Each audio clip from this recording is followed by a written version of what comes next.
Olá, graça e paz. Vamos à leitura de Gênesis capítulo 3, versículo 1 a 10. E o que nós queremos falar é sobre o dia em que Deus ficou estranho. Então vamos à leitura, Gênesis capítulo 3, do versículo 1 ao 10. A serpente era o mais astuto de todos os animais selvagens que o Senhor Deus havia criado. Certa vez ela perguntou à mulher: Deus realmente disse que vocês não devem comer do fruto de nenhuma das árvores do jardim. Podemos comer do fruto das árvores do jardim, respondeu a mulher. É só do fruto da árvore que está no meio do jardim que não podemos comer. Deus disse: Não comam e nem sequer toquem no fruto daquela árvore. Se o fizerem, morrerão. É claro que vocês não morrerão, a serpente respondeu à mulher. Deus sabe que no momento em que comerem do fruto, seus olhos se abrirão e, como Deus, conhecerão o bem e o mal. A mulher viu que a árvore era linda e que seu fruto parecia delicioso e desejou a sabedoria que ele lhe daria. Assim tomou do fruto e o comeu. Depois deu ao marido que estava com ela e ele também comeu. Naquele momento, seus olhos se abriram e eles perceberam que estavam nus. Por isso, costuraram folhas de figueira umas às outras para se cobrirem. Quando soprava a brisa ao entardecer, o homem e sua mulher ouviram o Senhor Deus caminhando pelo jardim e se esconderam dele entre as árvores. Então o Senhor Deus chamou o homem e perguntou: Onde você está? Ele respondeu: Ouvi que estavas andando pelo jardim e me escondi e tive medo. Tive medo, pois estava nu. Hoje eu quero convidar você a voltar ao jardim. Imagine o cenário: harmonia, paz, comunhão. Deus caminhava no jardim, havia comunhão, havia intimidade, não havia medo, não havia culpa, não havia distância entre a criação e o seu Criador. Adão e Eva não fugiam da presença de Deus, eles viviam nela. Mas então, algo aparentemente pequeno acontece, aparentemente pequeno, uma conversa. E é impressionante como grandes quedas começam com pequenos diálogos. O que notamos no primeiro ponto a abordar sobre esse texto, quando a dúvida entra pela porta. A serpente não começa mandando obedecer, ela começa perguntando: foi isso mesmo que Deus disse? Foi isso mesmo que Deus falou? Foi isso mesmo que Deus ordenou? Perceba o movimento. Ela não ataca primeiro o comportamento, ela ataca a percepção. Ela começa a agir na visão do homem e da mulher a respeito de Deus.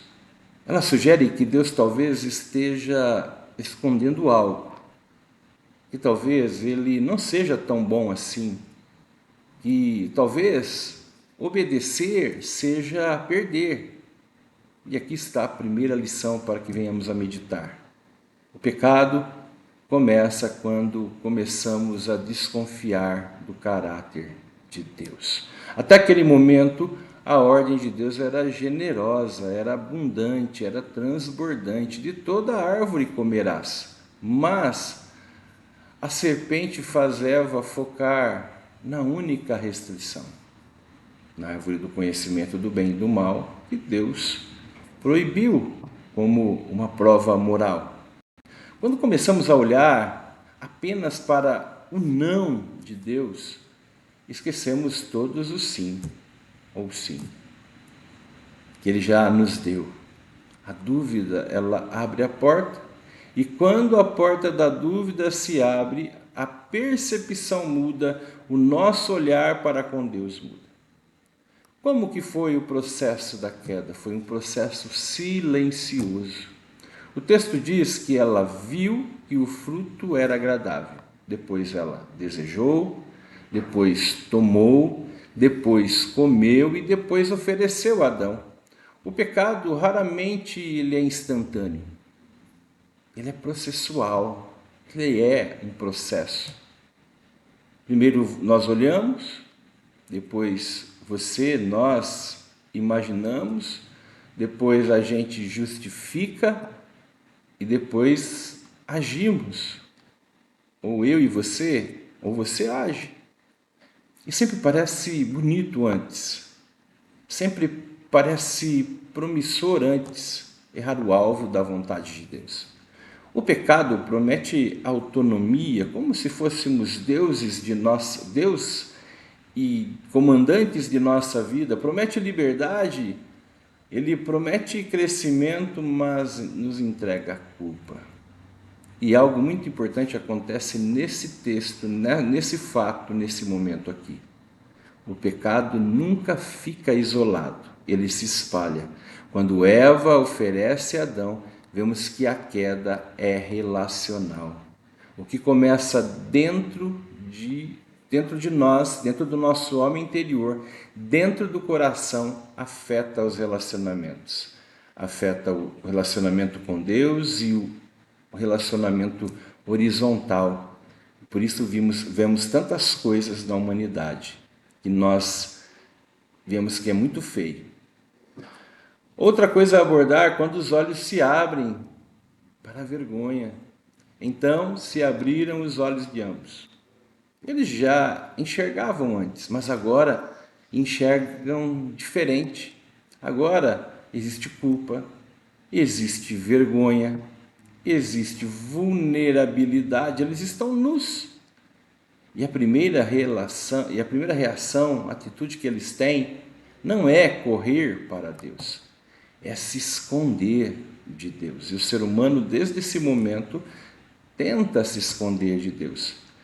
E eles costuram folhas, porque é a primeira tentativa humana de resolver um problema espiritual com esforço próprio. As folhas representam nossas tentativas modernas, como justificativa, o nosso orgulho, nossa vaidade, o nosso silêncio, uma religiosidade superficial sem o Cristo e uma religiosidade superficial sem o Cristo que nos leva a viver uma vida de aparências. Mas folhas não resolvem vergonha. O pecado sempre produz estranhamento. Agora, o momento mais doloroso desse processo. Deus ficou estranho. O texto diz que Deus caminhava no jardim pela viração do dia. Isso antes, para o homem, antes da queda, era conforto. Agora, após a queda, é ameaça. Eles se escondem. Prestemos atenção. Deus não mudou, mas o coração humano mudou. O mesmo Deus que era fonte de alegria agora causa medo. O pecado altera a nossa percepção de Deus, o nosso olhar do caráter de Deus. Adão diz: ouvi a tua voz e tive medo. Aqui está a transformação da relação após a queda. Antes, intimidade. Agora, medo. Antes, confiança. Agora, fuga. O homem criado à imagem de Deus agora se esconde de Deus. E então vem a pergunta mais graciosa da Bíblia, da palavra de Deus. Deus diz: onde você está? Deus não pergunta porque não sabe, ele é onisciente, onipresente, onipotente, ele é soberano. Ele pergunta porque quer restaurar, que o homem se ache, que o homem se encontre, que o homem se perceba a sua situação. Mesmo após a queda, Deus busca. Isso é graça manifestada, isso é graça do amor, da lealdade e da bondade de Deus. O que nós podemos aplicar para nós hoje? Quantas vezes Deus parece estranho para nós? Não porque Ele mudou, Ele é imutável, mas porque algo mudou dentro de nós. Quando alimentamos dúvidas, quando nutrimos pecados escondidos, quando costuramos nossas próprias folhas, a presença de Deus deixa de ser conforto e vira incômodo. Mas a história não termina no esconderijo. Deus continua chamando. E a pergunta ecoa hoje: onde você está? Você está escondido atrás de folhas? Você abriu a porta para vozes que distorcem o caráter de Deus? Você tem visto Deus como um limitador em vez de um Deus amoroso e fiel? É uma grande reflexão. Concluímos. O dia em que Deus ficou estranho foi o dia em que o homem decidiu confiar mais na serpente do que no Criador. Mas mesmo nesse dia, Deus caminhou no jardim e Ele ainda caminha, Ele ainda busca, Ele ainda chama, Ele ainda deseja restaurar, nos redimir.